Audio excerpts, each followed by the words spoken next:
Teman-teman, ketemu lagi dengan saya Franky di review JL Cepek. Ini sudah hampir setahun kayaknya Mas Ferry ya. Lupa, Mas Ferry lupa, saya lupa. Yang pertama kali ngurusin ini sis juga lupa ya. Pokoknya udah lama teman-teman. Jadi ceritanya saya dapat motor ini tuh jauh sekali dari Bandung, Cimahi. Tidak sempat ngecek memang. Dapat dari subscriber memang. Tapi kata baik bagus itu kan relatif teman-teman. Jadi proses berpikir atau kreativitas atau proses untuk bisa bilang baik itu kan sudut pandangnya banyak. Kalau untuk tahun sekian, tahun 90-an belum sampai 80-an sekian akhir gitu, kondisinya seperti ini mungkin orang lain bisa menganggap baik. Tapi harapan kita atau saya pembeli mungkin baiknya itu mungkin atau harapan saya terlalu tinggi atau tidak. Tapi yang jelas ketika motor sampai sini ini rangkanya keropos semua teman-teman. Rangkanya keropos semua, engine-nya udah nggak, ya bisa jalan cuman ya nggak bisa jalan gitu ya. Bisa jalan cuman nggak bisa dimanfaatkan. Jadi mau nggak mau kita harus ganti semua. Rangka cuman kita pakai ini doang nih. Sekian ya. Sekian ini ke belakang kita ganti, kita buatkan lagi di tukang rangka, kita laskan lagi. Habisnya sekitar 2 jutaan. Remuk orang. Motornya itu 4 juta. Pikir rangkanya 2 juta. Tuh. Mesin teman-teman. Kita urut aja dari trouble pertama ya. Mesin awalnya saya pengen bikin mesin ini paling enggak 200 cc-an lah gitu ya. Tapi saya sudah cukup sering naik motor 250 cc, termasuk CRF saya kan 200 sekian cc lah. Bore up BRT juga itu sudah biasa saja menurut saya. Jadi saya pengen sensasi yang lain. Saya konsultasi sama Lek Gudel yang bangun mesin motor ini dan mesin CRF saya. Lek, kalau saya buat mesin 330 atau 350 cc yang bisa mumpuni itu pakai mesin apa? Saya pengen single silinder. Mohon maaf penikmat yang silindernya banyak. Kalau saya nggak tahu kenapa dari dulu itu suka silindernya ya satu aja lah. 1 silinder atau maksimal 2 silinder. Itu kenikmatan suaranya, getaran di tangan itu menurut saya berbeda. Makanya kalau ada orang yang misalkan kayak aduh ada Ninja 250 4 silinder, ya saya biasa aja, nggak tertarik sama sekali gitu loh. Kalau dikasih sih nggak mau, tapi dikasih mau. Tapi kalau beli nggak. Atau kalau beli sebentar nyoba dijual lagi oke lah. Gitu teman-teman. Akhirnya kita swap engine teman-teman. Ini pakai mesin Verza punya teman. Saya beli dari Lek Gudel juga yang menyarankan beli mesin Verza aja, teman saya punya brand. Oke, kita beli des. Kita bore up 350 cc, spek detailnya di deskripsi. Saya sampaikan saja ini 330 cc sekitar ya. Ini pakai piston BRT ukuran 78. Kemudian kerasnya kita stroke juga sekian mili, detailnya saya lupa. Terus klepnya kita ganti juga yang lebih besar. Klepnya kita bikin klep terbesar yang pernah Lek Gudel garap katanya. Saya lupa berapa jumlah diameternya. Nanti tak ituin lagi. Kemudian throttle body ini kan punya Verza nih. Kita ganti. Ini dual nozzle. Tapi ini baru kita pakai yang satu nozzle. Satu nozzle aja mumbul-mumbul tuh. Oke. Jadilah mesin 330 cc. Ada trouble teman-teman. Kalau rembes-rembes sih nggak ada teman-teman. Rembes-rembes aman.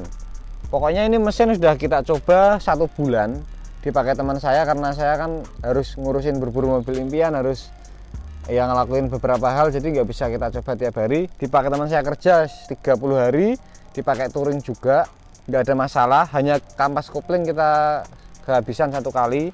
Lah, trouble-nya hanya satu di motor ini yang belum saya selesaikan. Yang pertama adalah harus ganti rasio. Karena kalau tidak ini gigi 5-nya pengennya ngoper terus, tenaganya turah-turah. Gigi 2 nggak usah pakai kopling, kalian hentakan aja udah ngangkat sendiri motornya. Padahal ring depan itu 16, ring belakang itu kecil pokoknya. Kemudian trouble-nya ya rasio itu sama kampas kopling. Kampas koplingnya kebakar terus, kalah terus. Padahal sudah kita pakai kampas kopling racing merek keras, kemudian pakai plat koplingnya QTT itu loh, yang plat kopling racing yang sudah dari titiknya itu kan harusnya kan sudah mumpuni ya. Dan ini personalnya udah keras banget loh, tapi masih selipnya di RPM yang agak tinggi. Kalau kita gas RPM tinggi, ini kan RPM nya kita buat jadi 9000 RPM tinggi, dia kayak motor tuh kayak baru jalan gitu. Tenaganya menurut saya masih belum bisa nampung ini apa konfigurasi untuk area per persnelengan sini lah.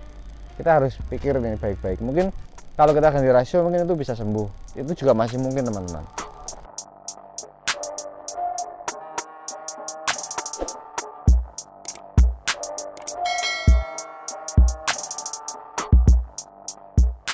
Kemudian yang saya heran, motor ini belum jadi teman-teman. Ini sudah habis hampir 60 ya.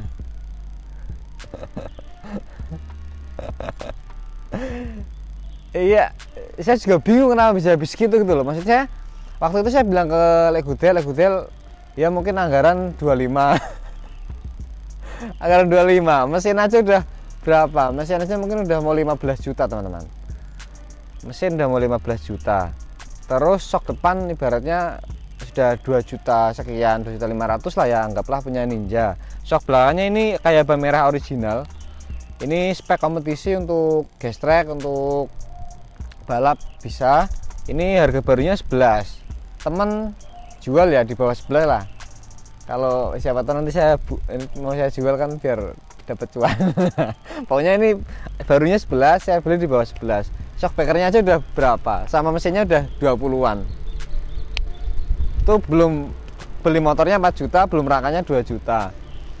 Wheelsetnya, peleknya depan belakang saya pakai punyanya TK Racing Bright original.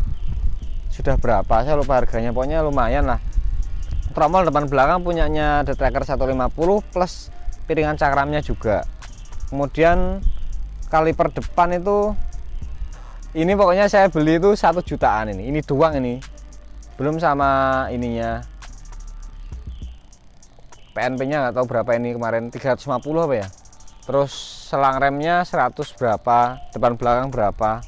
Kemudian body set ini kayak ganti karena yang aslinya itu sudah bocor semua.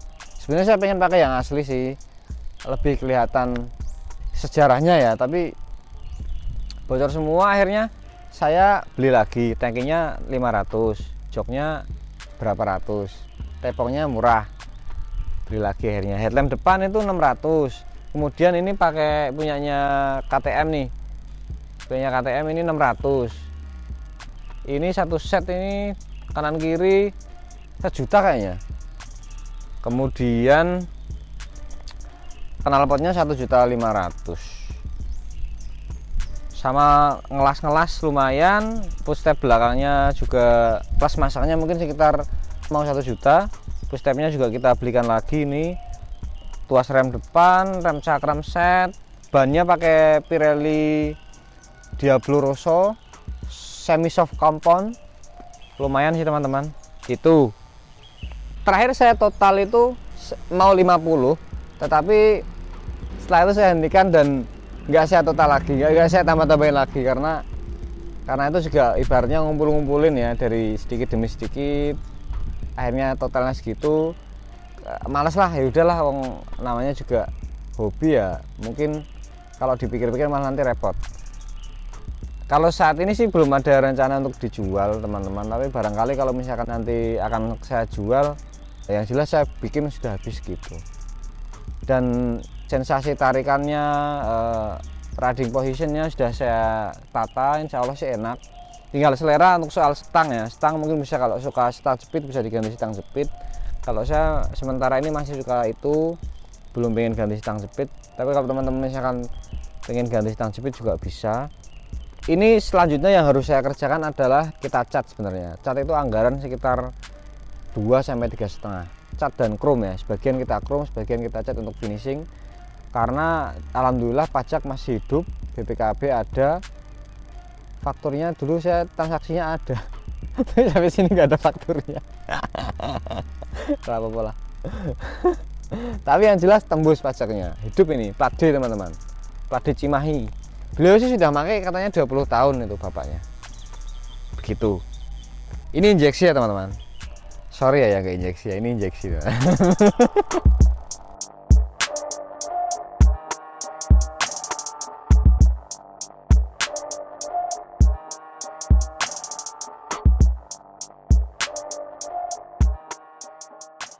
Kemarin sempat saya coba 2 jenis knalpot. Knalpot yang pertama ini suaranya jadi keras, di telinga tuh keras gitu loh. Cuman kalau yang lebih panjang itu lebih lembut, deg-degnya lebih ngebas gitu teman-teman. Itu tinggal selera. Kalau saya pribadi memang lebih suka suara yang keras karena saya pikir cc-nya jadi kerasa di knalpot itu. Tapi kalau suaranya lembut itu jadi kayak cc-nya kecil. Begitu teman-teman. Oh ya, bentar. Arm belakang kita pakai punyanya Ninja RR. Kita PNP-kan, kita rubah sedikit, kita potong, kita majukan. Kemudian untuk ratingnya kita pakai aftermarket. Kita stangnya kita pakai punya, kalau nggak Verja CB150R. Soalnya yang belanja tuh orang. Saya cuma minta stang kayak gini gitu. Waktu itu titip teman-teman. Jadi ya sudah. Kemudian gas spontannya kita pakai TDR Racing. Satu set sama ini hand gripnya.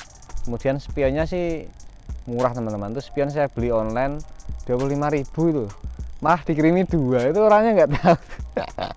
Beli 25.000 berarti satunya 12.000 satu set.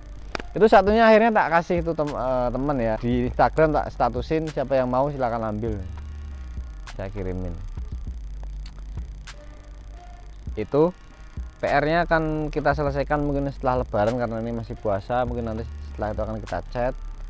Setelah kita cat mungkin ada konten touring dan sebagainya, kita coba touring. Saat ini belum sempat touring. Nanti selanjutnya mungkin ada konten touring pakai motor ini. Begitu teman-teman, siapa tahu kita satu penderitaan bangun CB atau CLC merah nanti. Silahkan komen di komentar. Salam satu aspal, semangat selalu, sehat selalu. Sampai ketemu di vlog lain. Terima kasih.